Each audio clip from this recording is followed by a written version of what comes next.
Le Musée des civilisations noires a souhaité initier une programmation annuelle, c'est-à-dire organiser sur toute l'année 2025 une série d'activités de type exposition, panel, performance artistique, projection de films.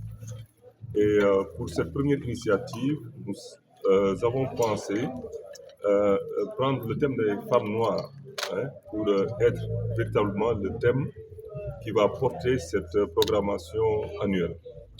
Pourquoi les femmes noires? Parce qu'on le sait, elles sont des piliers de nos sociétés, gardiennes des traditions, des savoirs. Et je pense que cet argumentaire-là aurait pu suffire à justifier ce choix-là. Mais il y a aussi deux raisons qui nous semblent essentielles. La première tient à l'inclusivité et la seconde à la décolonisation des institutions muséales et culturelles.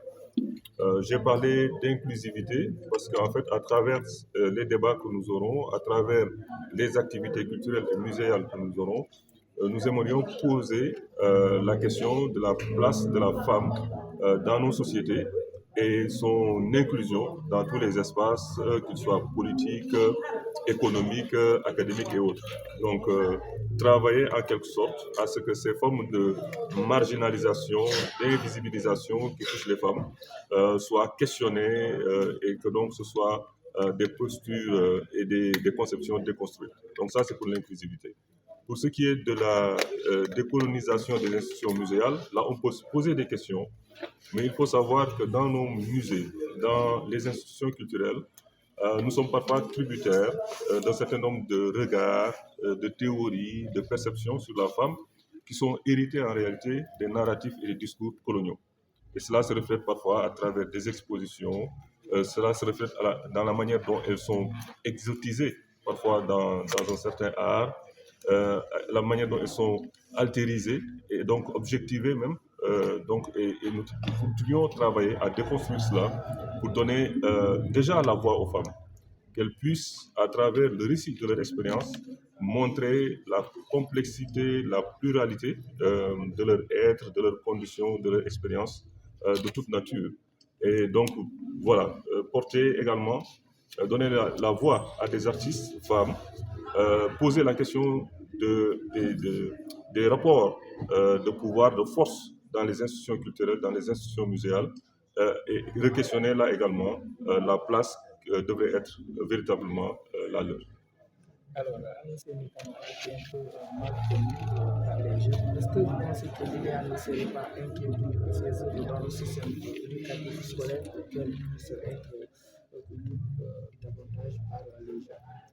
Effectivement, nous avons souhaité commencer le lancement de cette programmation en mettant, en projetant la lumière, si je puis dire, sur une grande artiste, Seni Awakamara, qui fait de la poterie à partir de Bignona, dont les œuvres sont extrêmement bien cotées dans le marché de l'art, notamment à l'international, mais qui reste très méconnue au Sénégal.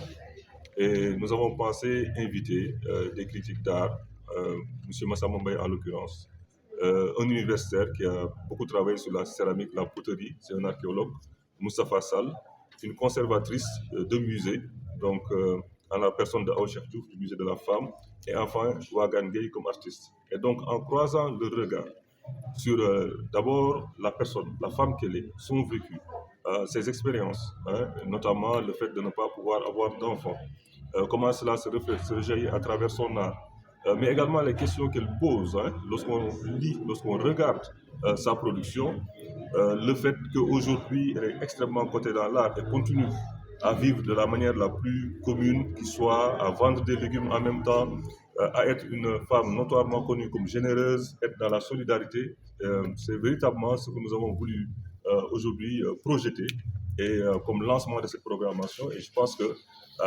avec cette initiative-là, nous avons permis, en tout cas ce que nous avons souhaité, à des Sénégalais qui ne connaissaient pas Seyni Awa Camara, qui n'étaient pas familiers de son œuvre, de pouvoir effectivement découvrir.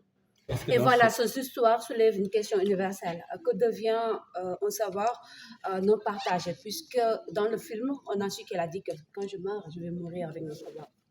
Il y a effectivement la question de la transmission, mais Sur les savoirs partagés que vous avez évoqués, il est important, le professeur Moustapha Sall l'a dit, la question des savoirs endogènes.